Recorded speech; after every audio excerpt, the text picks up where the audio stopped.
All right, let's dive into one of the most transformative periods in all of economic history, the Commercial Revolution. This is the moment when Europe's entire economic playbook got thrown out the window. We're talking about the shift from a feudal world, all about lords and land, to the very beginnings of the global capitalism we see today. And it all started with a mountain of silver.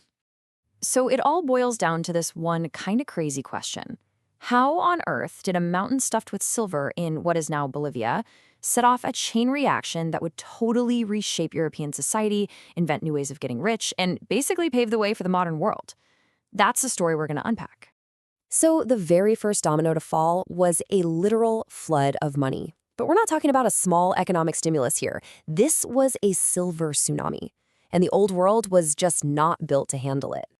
Just try to picture it. Enormous Spanish galleons, sitting low in the water, hauling mind-boggling amounts of silver from mines like the legendary Potosi. This wasn't just a little extra cash. This wave of wealth expanded Europe's money supply on a scale nobody had ever seen. The old feudal system, an economy built almost entirely on land and loyalty, just started to buckle under the weight of all this new money. Okay, so when you suddenly have way more money flowing around, you need new ways to manage it, to track it, and to invest it. This need sparked a full-blown revolution in finance, creating the very tools that would power this new capitalist economy. So what's in this new toolkit? Well, first, you gotta keep track of all these complicated deals. So boom, you get double entry bookkeeping. Second, you need a way to pay for huge, super risky adventures like sailing across the globe. That's where joint stock companies come in. And third, you need a safe place to put all this cash. This leads to the rise of massive, powerful banks like the Bank of Amsterdam. Let's just zoom in on joint stock companies for a second, because wow, these were an absolute game changer. You can think of them as the great-grandparents of today's corporations. For the very first time, you could invest in a massive trading voyage without having to buy a whole ship yourself. By pooling their money, investors could fund these huge expeditions, share in the incredible profits, and, crucially, limit their own personal risk. This is exactly what made companies like the Dutch East India Company so unbelievably powerful. So here's the bottom line.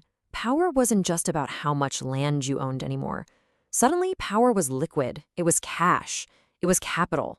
And that power started to pool, not in some dusty old castle in the countryside, but in buzzing urban centers like Amsterdam, Genoa, and London, right where the bankers, the merchants, and the investors were. But, there's always a catch. What happens when you pour a tidal wave of new money into an economy that isn't suddenly making a ton more stuff to buy? You get inflation, a massive, sustained, and society-shaking inflation that became known as the price revolution. Now, this chart shows the problem so perfectly. It illustrates what we're calling the squeeze on the average person. As all that silver flooded in, the price of everything, food, clothes, a place to live, it just skyrocketed. But then you look at that second bar, wages for the average worker, they barely moved at all. This created a whole new set of winners and losers. If you were a merchant selling stuff, or an investor, or a landowner selling crops for cash, hey, you were doing great. But if you were a peasant, a city worker on a fixed salary, or even one of those old-school aristocrats living off fixed rent payments, you were actually getting poorer with every passing day. This new economic pressure didn't just stay cooped up in cities. It reached right out into the countryside and completely remade the very land that people had been farming for generations, all in the new image of profit. For centuries, farming in Europe was all about community. You had open fields, common lands where anyone could let their animals graze. You farmed to survive. But the new way? It was about one thing, making money. The enclosure movement was all about landowners putting up fences, privatizing those common lands, and switching over to large-scale commercial farming to sell food to the growing cities. And this is where you really see the human cost. Sure, enclosure might have been more efficient if you're just looking at the numbers, but for the rural families who live there, it was a catastrophe. Peasants who depended on those common lands to survive were just kicked off. They were left with a brutal choice: become a low-wage worker for the new landlord, or pack up and head to the overcrowded, dirty cities to look for a job. So when you change the money, the power, and the land, it was inevitable. The very structure of society itself was torn down and rebuilt. A new social order was emerging from the chaos of the old one. One of the most fascinating things is how this all played out so differently across Europe. In Western Europe, a lot of peasants actually gained more freedom and found new opportunities in this commercial economy. But in Eastern Europe, the exact opposite happened.